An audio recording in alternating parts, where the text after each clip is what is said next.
Have I got a jam-packed video for you? We're going to first dig into Brad Garlinghouse having the first meeting, it looks like, with some congressional leaders as well as other leaders in the space. We're going to talk about the spot XRP ETF, a little bit more about new rules being formed, Grayscale and XRP. There's also stuff in here about how you can actively start using your XRP to make money, all kinds of stuff. And we're going to look at some TA at the end. So I hope you all are doing well. Happy Valentine's Day. Just wanted to wish my wife a happy Valentine's Day, babe. I love you. All right, let's get into this. Walked away from an action-packed day in DC yesterday with the feeling that there is finally an incredible opportunity to advance meaningful bipartisan legislation that establishes clear, constructive, and pro-innovation regulatory frameworks for crypto. So you have basically Tim Scott here, Richie Torres, who is a rising star on the Democratic side. You have Representative Bill Huizenga, Representative William Timmons, Zach Noon. Don't know who some of these people are, but Brian Steele, Bo Hines, Senator Schumer. Damn. Okay. So this is both sides coming together. I love to see it. We are making progress right now. Brad, we're Tim Scott. I mean, shit, things are looking up, my friends. And as we keep rolling into 2025, as XRP ETFs start to hit the mainstream, as the Ripple case is finally behind us and done, as world adoption starts to happen for digital assets, we are in a prime position to take full advantage of this upcoming market. I'm really excited. Let me play this.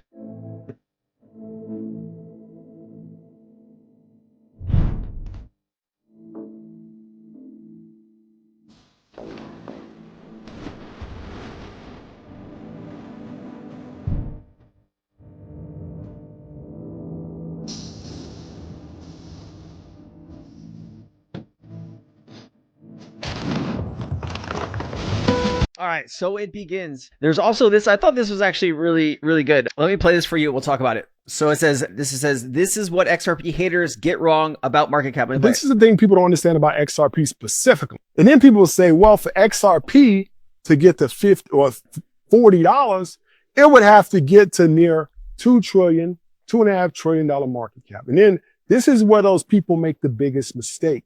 They say XRP right now is at, in order for it to get to 2 trillion, roughly 1.4 trillion has to come into the market. That's completely, utterly untrue.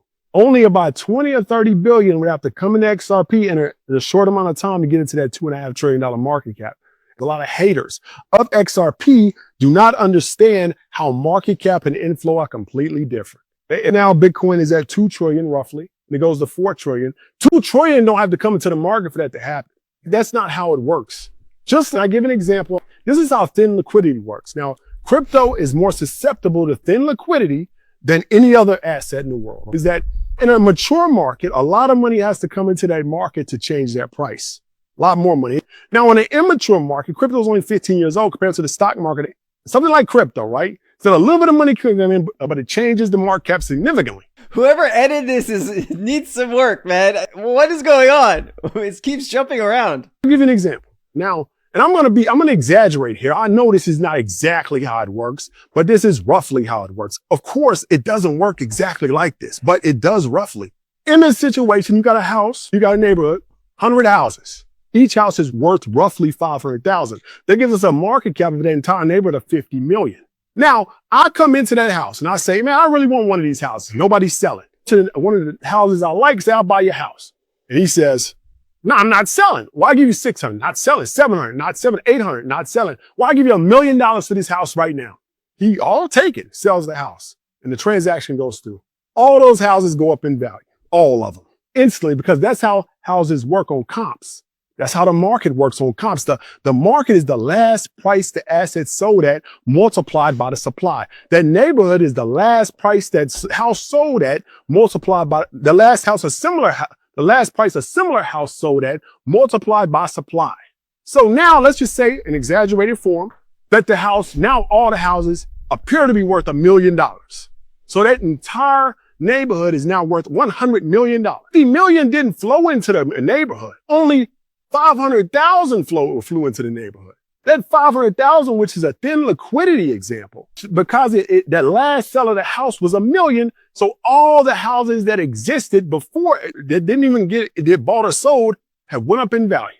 That's why market cap is not equal to inflow. Because if people really want XRP over a short amount of time and they keep pushing that price up, the price will rise with a little bit of money. That's how it works. Okay, I don't know where to start here. I think this guy is a realtor at heart, right? Because he went to the home example. I got a little lost there, I'll be honest. I don't know what else to say, man. I appreciate the guy trying to explain how market cap works. I think we got a little off course, but he's doing his best. And I appreciate him for trying to spread the word about market cap with XRP. All right. Breaking, the SEC acknowledges the filing from 21 share spot XRP ETF. That means we're getting closer. Also, I thought this was really cool. Imagine sending $750 million for only a penny. And like people, ask and wonder why are banks going to want to move to XRP, right? Why are central banks wanting to use this, right? Because how cheap is this? That's incredible. You're basically sending over almost $1 billion, $750 million for 0.0004 XRP. Is that 11? I don't know. 11 cents maybe? 0.0? Maybe it's a penny. I don't know. It's really cheap. All right. Citi XRP. Here is a older document. Citi, it says Citi GPS, Bank of the Future. It says escrow is designed as a feature to enable the XRP ledger to be used in the interledger protocol and with other smart contracts. The current version has a modest scope to avoid complexity. It says escrow only works with XRP, not tokens. And it talks about interledger protocol. So it does look like Citi has spent some time taking a look at how good the XRP ledger is and what different use cases their bank could use it for. Also, Max Avery put this out. New York Stock Exchange, ACRA, has officially postponed a rule change for Grayscale XRP Trust Spot ETF. Here's everything that you need to know. So he says the filing would let Grayscale XRP Trust on the New York Stock Exchange, one of the biggest U.S. exchanges. The trust currently manages $16.1 billion in XRP assets and provides U.S. investors exposure to XRP without directly holding the asset. Converting it to an ETF would open up this to many more investors. The trust will use a pricing mechanism through CoinDesk Index, which aggregates data and, for other major exchanges like Coinbase, Kraken, Bitstamp to prevent price manipulation. The XRP would be held in cold storage by Coinbase's custody trust company with multiple layers of security with private keys stored in geographical distributed secure vaults. Creation and redemption process will be cash based. Authorized participants will use cash rather than directly holding XRP. This adds an extra layer of regulatory compliance. The trust will provide intraday indicative value, also known as IIV, updates every 15 seconds during trading hours, ensuring transparency for investors.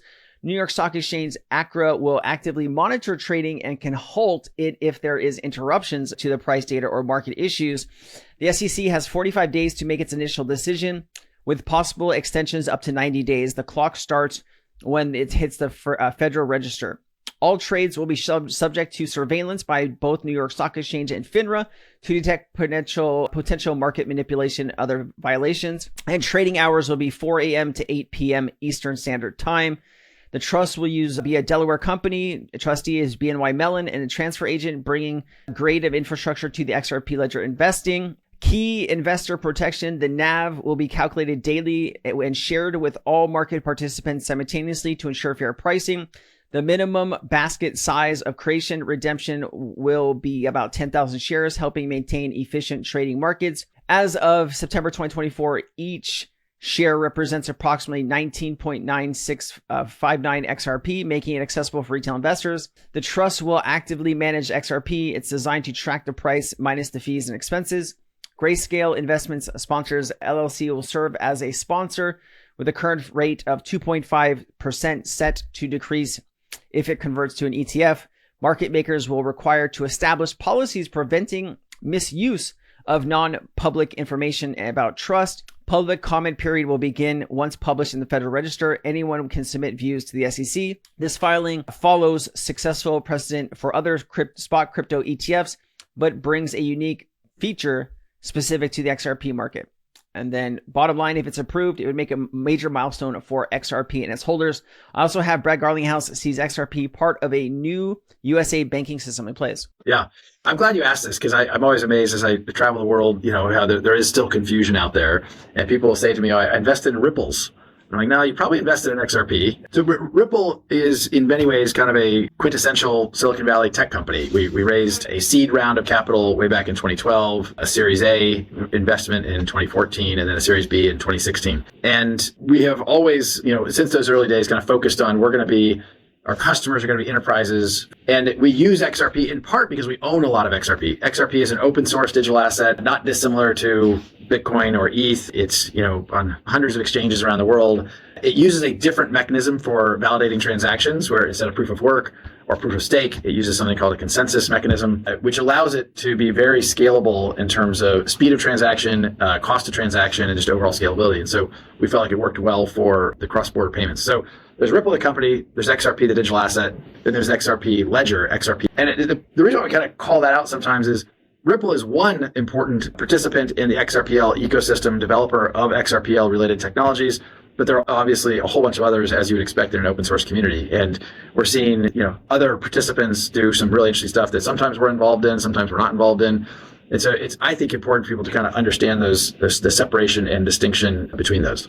For sure. I mean, just quick question. Does that confusion that some people have, does it annoy you? Or is it like, well, this is a chance to educate? Or is it just one of those things? Probably all three, depending. I mean, it annoys me when someone who I kind of feel like knows the difference or should know the difference. And I feel like they're just contributing to the confusion. It's also like, I get it in, the evolution of crypto, until probably 2019, I think CoinMarketCap. All right. Breaking news, the US SEC acknowledges the filing 21 share spot ETF. We did talk about that. The first XRPFI transform idle XRP into an active asset. So I'm going to be learning about this too. I'll share some stuff that I learned. All right. Not too many details there. Let's take a look and see if they let us know what these guys are doing. The first XRPFI protocol. Yes.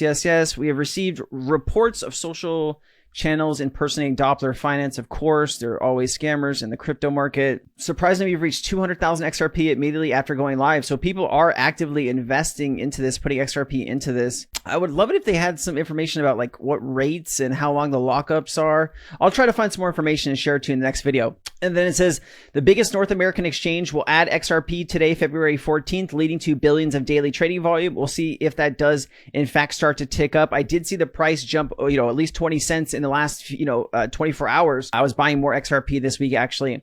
Like it or not, XRP is going to $10 in this crypto bull run. Huge partnerships with banks are incoming. They already have the huge partnership with banks, but more partnerships, I'd imagine, are on the way. If you listen to Brad Garlinghouse talking about this, he's saying over the last 6 months, they've had even more banks and financial institutions reaching out to them to become partnered with them because they have the clarity that they need, baby. And then Steph is crypto says XRP will teleport to $30. Like, we're at $30, right? That'd be cool. Although his line goes to $6, right? Like, he said $6 and he's saying it's going to go to 30. Man, to be a TA person in crypto, you can just put whatever you want, right? This is going to happen. I think it's going to happen. It will happen. Oh shit, it didn't happen. Oh well, next chart, whatever. You can think about joining Cryptonaires. There's a link down in the description. That is my community where we have hundreds of people from all around the world sharing crypto information on new projects, utility, DeFi, AI, DeSci, you name it, it's there. I love to see you around the community. Have a good day. Take a good day.